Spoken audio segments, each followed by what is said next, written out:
Exercice 5. Écrire un algorithme qui permet de saisir deux variables réelles A et B et un opérateur simple, plus, moins, multiplication, division et d'afficher le résultat.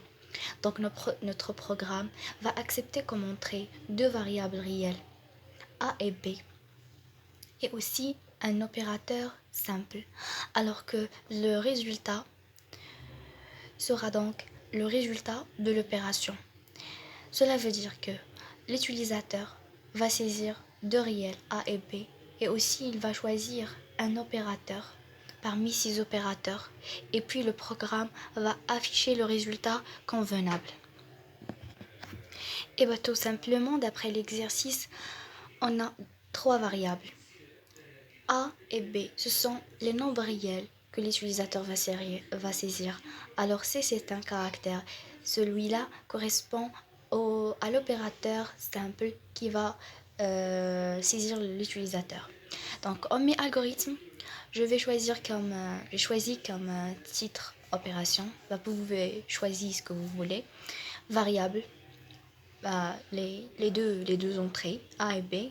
Et puis le caractère, c'est l'opérateur qui va être saisi. Et je mets début.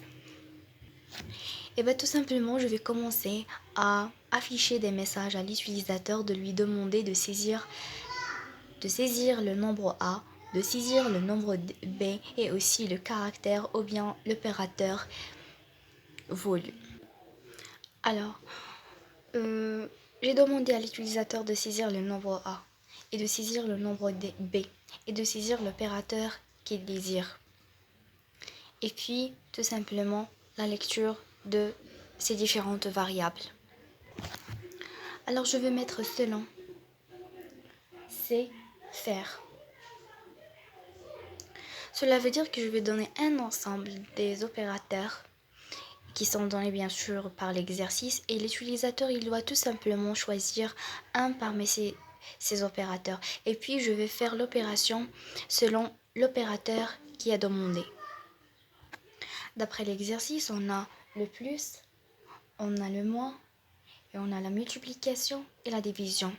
Remarquez que je dois les mettre en caractère entre guillemets parce que C est défini comme un caractère là. Remarquez là donc, selon va permettre à l'utilisateur de choisir un des opérateurs suivants. Si par exemple, dans cette ligne-là, le message bien sûr qui va être affiché, c'est saisir l'opérateur désiré. L'utilisateur, lorsqu'il va voir cette demande, donc il va saisir l'opérateur. Selon qui qu'il va faire, il va voir si l'opérateur saisi qui correspond à C est correspondant à l'un de ces opérateurs. Exemple, si l'utilisateur a saisi le plus, il a donné à C plus, le caractère plus, le programme va aller ici, il va écrire le A tel qu'il est. Le A, il est déjà saisi par l'utilisateur. Et puis, ce plus-là, il va être écrit comme il est parce qu'il est entre guillemets, c'est un caractère. Et puis, il va mettre le B tel qu'il est parce qu'il est saisi par l'utilisateur. Il va aussi ajouter égal parce qu'il est entre guillemets. Et puis, il va donner le résultat directement parce que le programme connaît déjà qu'est-ce que ça veut dire cet opérateur. Cet opérateur, c'est plus. Donc, le programme va ajouter A et B. A à B, il va donner directement le résultat. Donc, écrivons la même chose pour la division. Là, dans la division, on a des conditions. Donc, dans le cas où le caractère correspond à la division, on a des cas. Donc, on ne peut pas diviser sur 0. Donc, si B, il est différent de 0, dans ce cas, je peux continuer tout simplement et faire la même chose. Je vais afficher écrire, bien avec écrire, je vais afficher, non, c'est pas de guillemets, je vais mettre A. A va être affiché comme télé. C'est l'utilisateur qui a saisi le A. Et puis, ce caractère-là, ce slash-là va être affiché tel qu'il est parce qu'il est entre guillemets. Et de même pour B et de même pour égal. Et puis, je vais mettre le résultat, c'est A divisé par B. Parce que B, il est différent de 0 d'après cette condition-là. Et le programme, bien sûr, va donner directement le résultat.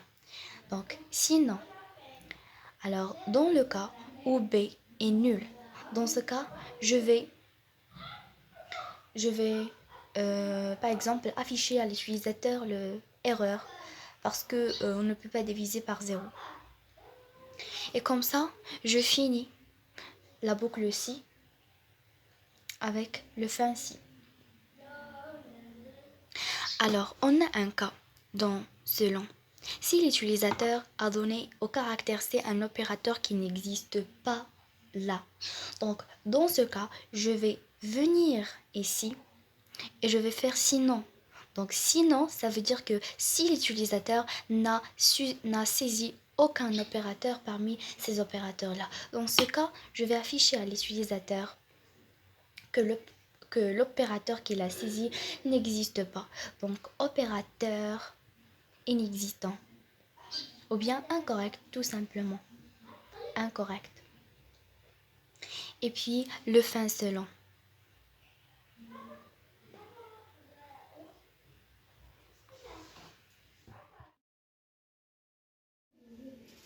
Passons maintenant à Python.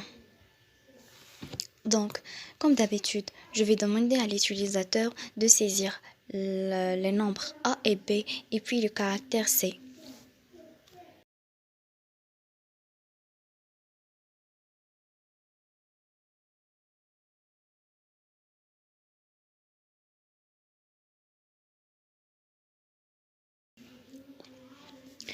Et maintenant, je vais faire la boucle si, c'est-à-dire si le caractère C correspond à un opérateur qui est parmi les opérateurs que je vais tout à l'heure donner, donc on va faire le résultat de l'opération.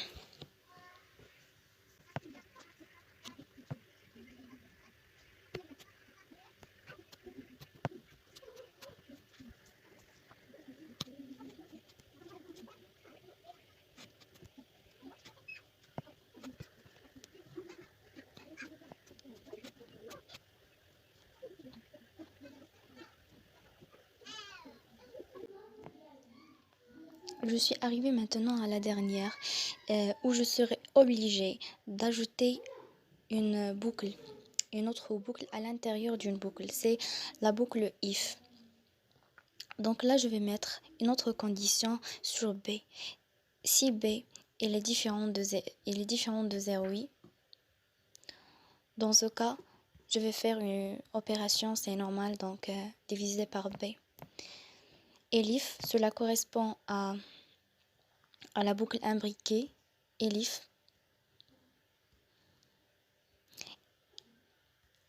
Sinon, je vais lui afficher une erreur.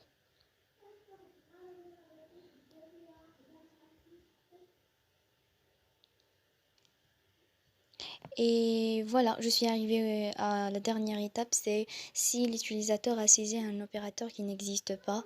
Donc dans ce cas, je vais faire le else.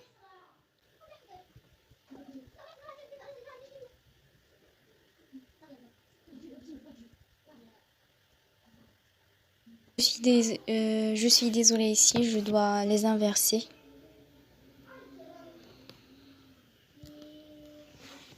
On sépare le premier opérateur, je vais mettre 5, 2, l'opérateur saisi plus. Donc, ça vaut 7. Et puis, deuxième opération, 6, 3, je vais choisir le moins. 6 moins 3, ça vaut 3. La multiplication, 9, et puis 0. Multiplication, ça vaut 0. Le dernier opérateur, c'est la division. Premier cas, lorsque B est différent de 0. Donc 4 divisé par 2, c'est 2. Et dans le deuxième cas, je vais donner à B 0 et la division. Et voilà, c'est erreur. Passons maintenant au langage C. Je vais commencer par la déclaration des variables. Donc, on a des réels A et B. Et on a un caractère qui est C.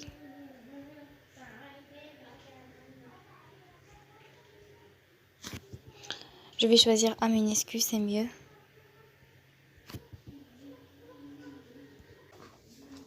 Je vais demander à l'utilisateur de saisir cette variable.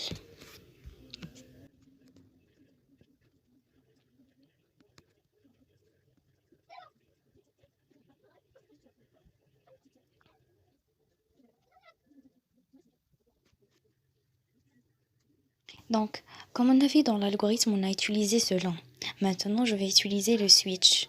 Donc, switch, il est basé sur des cas.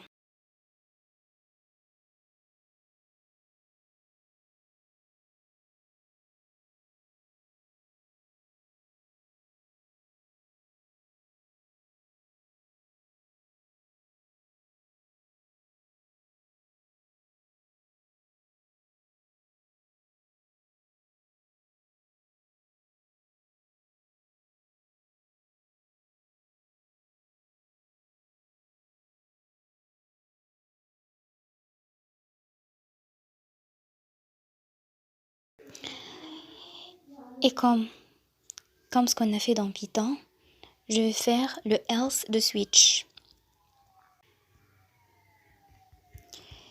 Donc, si le caractère saisi par l'utilisateur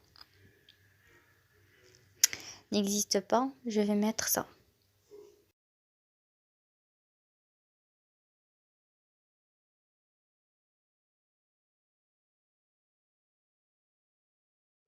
Là, c'est la déclaration des variables. Ici, c'est l'affichage de la saisie de A, et puis de la saisie de B, et puis de la saisie du caractère. Et puis le switch. Le switch qui contient beaucoup de cas. Le premier cas, si l'utilisateur a saisi l'opérateur plus. Donc je vais lui écrire ce message-là et je remplace ici par les valeurs A et puis B et puis le résultat. De même, donc si ce brick-là, je mets brick parce que si l'utilisateur a saisi le plus, automatiquement je vais faire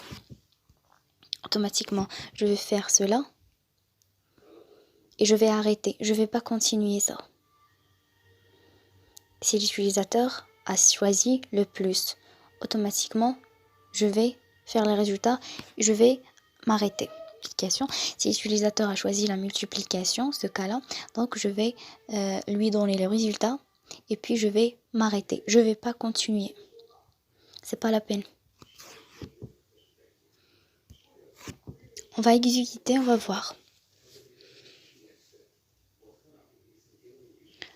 Première opération. 3 plus 5. Ça fait 8. 4. 4 moins 6, ça fait moins 2. Multiplication. 3 fois 5, ça fait 15. Division. 12. 6. Division. Donc 12 divisé par 6, ça fait 2. Je vais juste changer le plus par division. Je vais donner à B le 0. Donc 6 divisé par 0, ça doit afficher le erreur. Voilà.